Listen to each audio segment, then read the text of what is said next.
Time now for sports on 104.7 The Cave. Here's Ned Reynolds. Mike the intern, Ned Reynolds, in the studio on a rainy Monday morning. It's also a raining on my bracket. I'm in sixth place in pretty much both groups that I'm in right now, so not too bad. Obviously, I still pick UConn to win, so I could do a lot better. We'll see what happens down the stretch. But now we're down to 16. Any surprises? In the men's division, yes, there were some surprises. A lot of folks are a little surprised, a little eye-opener that a couple of the blue bloods, Kentucky and Kansas, are not in it. This reporter is not at all. Neither of these teams played consistent basketball all year long. Kansas did stay around, and they got knocked out by Gonzaga, which is a pretty good ball club. In fact, they're still in it. Kentucky got knocked out by Oakland. Now, nobody's ever heard of Oakland. It's up in Michigan, Rochester, Michigan. But they're not a bad team.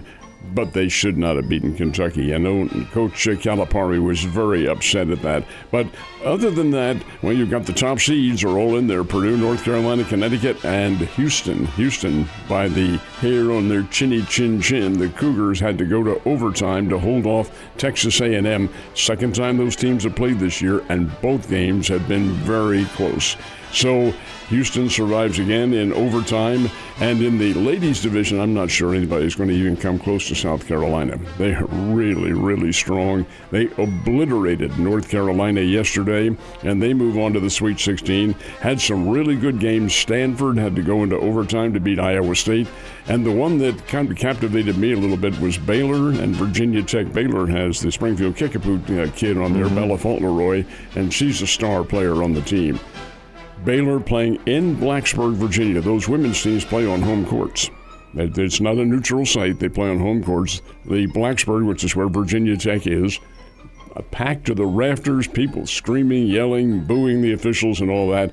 Baylor held on to win that game 75-72 in a dandy. That was a real fine. Now, the ladies they won't know their Sweet 16 until tonight. UConn plays and Iowa plays. They're all on tonight's schedule. That's the way they have it arranged for television. So the ladies will have center stage tonight. A little bit of staggering going on, but that means you're not without basketball any second for the next few weeks left. Now, the Valor was up north in Kansas City over the weekend. How'd they do? Made it to the round of Elite Eight, which is pretty doggone good. Now, did lose to the number one seed. That's Grace College from over in Indiana.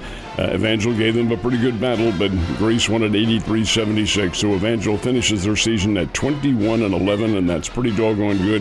What puzzled me is, hey, they've flown under the radar all season long, and here they are in a national championship circumstance. That's pretty doggone good, but they are out of it after Elite Eight competition. Hey, great season to make it that far, especially, and thanks for representing us. Last but not least, baseball Bears have had some tough weeks, but they had a chance to right that over the weekend. Were they able to do it? They broke their 5-game losing streak on Friday with a 6-5 win over Indiana State, but then turned around and lost the next 2 games. So Indiana State wins the series 2 games out of 3. Boy, the Bears pitching is just simply not very good at all. As much as they've worked on it and still trying, and the weather's still on the cool side, but it's cool for both teams. Yeah. And the Bears simply are not playing at the top level they can. But indeed, the Bears lost 2 out of 3 to Indiana State, come home for a game tomorrow, weather permitting. Drury swept their series, all 4 games from Upper Iowa, and the games were down here at Meadow Park, and that's good because Drury is now 11-11 on the year. So after everything's said and done, it looks like you will be buying your own shot, and I will be buying my own shot. The Snead deal, we only got a third, and it wasn't even for this year. Au contraire. Au contraire. You do not understand the world of gambling. When you make a bet of some sort and you finish below what your standard would have been, then you win. If you finish above it, which you did, you picked a number 1. I said no, it'd be 2, and it's a 3. And closer number. I want the jack right here. Some are lamenting that the Chiefs didn't get enough from the trade of L'Jarius Sneed. I think they did okay, in all honesty. It's a 3rd-round draft choice next year, not this coming, but 2025, and then a 7th-round draft choice a few years later than that. But what the Chiefs did, number one, is gain salary cap space, and they gained considerable because there goes it's virtually $20 million is what his contract would have been. They gained that space, and they go up now to a salary cap padding of $27 million. And that's pretty good because they can work on some free agents now.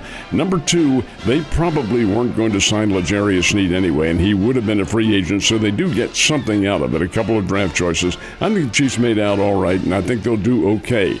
We talked about this on our show yesterday. Losing Sneed in the backfield, yes, you lose kind of your semi-captain back there and the old veteran who really called the shots for the D-backs, but hey, Trent McDuffie's coming on. He played very well. He can assume that role, and then the others, and who knows, they may get a free agent in the off season. It's going to be okay.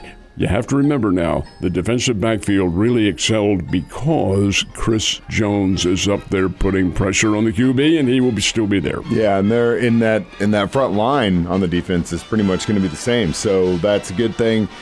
Yes, in our mind, he's worth a billion, but ultimately we got what he's worth according to the other teams. And, at the end of the day, we drafted him in the 4th round, and we get a 3rd round back just next year. He's worth a couple of shots of Jack that you're going to supply me here. All right, so season opens for our Missouri teams on Thursday, and what's the deal? Well, the Cardinals have broken camp. In fact, both the Cardinals and the Royals have broken camp. Cardinals broke their camp yesterday.